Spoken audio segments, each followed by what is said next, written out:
Thank you and welcome back to the second segment of the show for today. We're talking to Dr. Herbert Marbury from Vanderbilt University, and he's given us some information in reference to the institutional church. And he's also given us some excellent information concerning his background and some of the experiences that led him to us this morning. And so, Dr. Marbury, let's see if we might be able to pick up where we left off and to have you to start talking about African Americans and the institutional church from your perspective. Well, I think what's foundational for the institutional church for African Americans, and perhaps foundational for most churches, but particularly for black churches, is the Bible. You find it in the pulpits. We preach from it. It is our authority for our moral life, and it is for most Christian communities the Word of God. And I tell my students, every time they step into a pulpit in the midst of a community of believers and they speak from the Bible, they are speaking for that community. What is the Word of God? And so one of the things that captured my attention when I was a student at ITC and then later at Vanderbilt, I had good professors like Professor Victor Anderson and Professor Lewis Baldwin, who interests me not only in ethics, that is how black communities think about what's right and wrong, but also interested me in the history of the black church.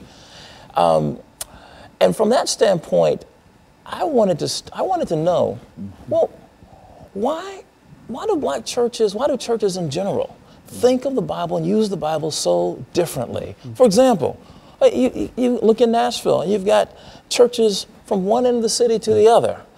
And on fundamental issues, we disagree, and yet the same book is being preached from our pulpits. And I began to wonder, well, what's going on? It's not the book is the same. What's going on in the way that we interpret these texts? It's the interpretation of the books. Absolutely, it's the way.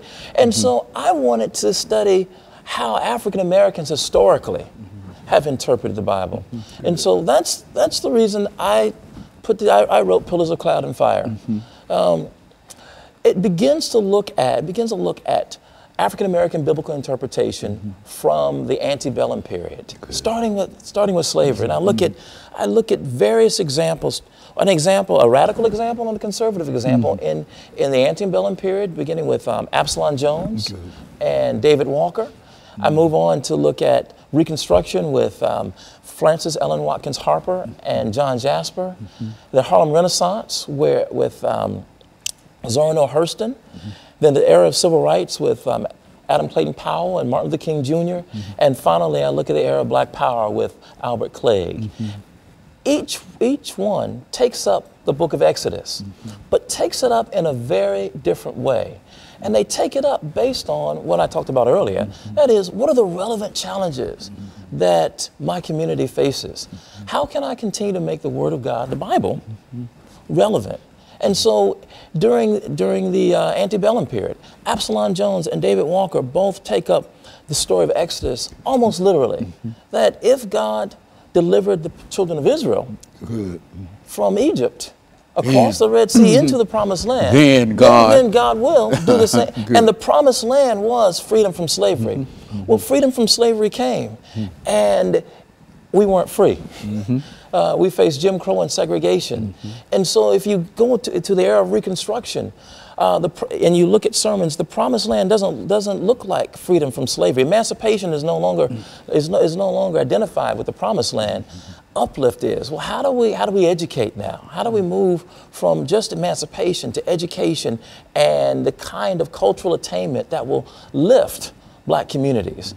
And after Reconstruction, that changes again in the Harlem Renaissance. This idea that we need to throw off the manacles of slavery, the old Southern sort of African American rebirth. And a rebirth. That's right. The Renaissance man. Renaissance man, Renaissance woman. But for the Harlem Renaissance writers, for the most part, except for Zora Neale Hurston, they were really thinking rather in sexist terms. So they were thinking the new Negro was the new Negro man.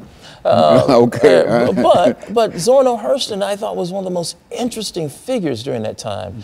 Her Moses, Man of the Mountain, helped African Americans rethink the Exodus story in a way that took the focus off a singular figure like a Moses figure and put it on the community and asked us to imagine together what it would mean if we all together walked into the promised land and we weren't waiting for or dependent upon one singular figure or God to send one person to deliver a whole group of people.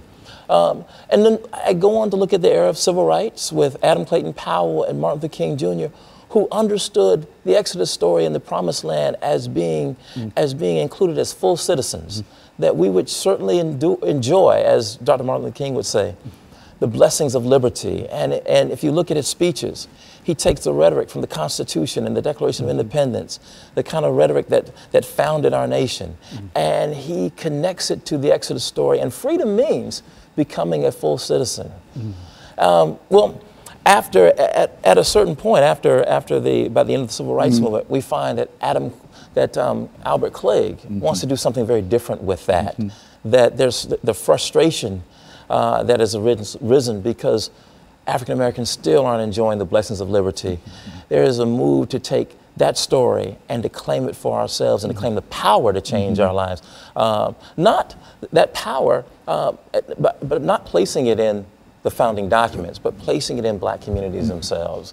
And so we get the Black Power movement. So I wanted to look at the various ways that we have interpreted one singular book, the book of Exodus, over the course of a long period of time. But my concern was to show that each interpreter started first with the concerns of their community at that time. And I wanted to encourage my students who were going to serve churches and serve in religious communities to do the same.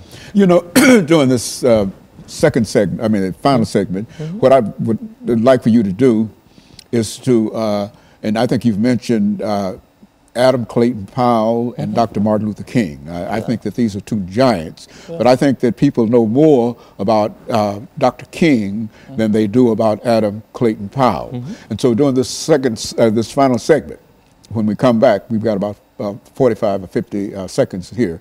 But when we come back during this final segment, what I'd like for you to do, and I say this now because I don't want to forget to push it forward. I want you to talk about Dr. Martin Luther King and Adam Clayton Powell, and with emphasis up on Adam Clayton Powell and why he is significant and what the things that you've been doing. Okay? And so what we'll do, we'll take this final commercial break, and then we'll come back and we'll deal with some aspects of Dr. Martin Luther King and Adam Clayton Powell. And we'll be back with our audience following this very, very short commercial break.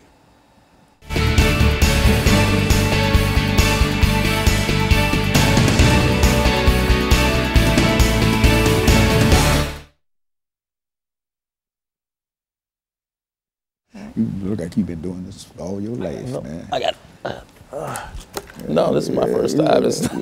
Oh man, you're good. Because you got the information. That's what makes you good. See, when you have the information, then you can do it. Yeah. See, and so when we come back during this final segment, I'll introduce the show again. But and in case I forget, but what I'd like for you to do is to look at these two personalities within the context of all the things that you've studied about them and writing your book and books and et cetera, and to look and to examine those two individuals.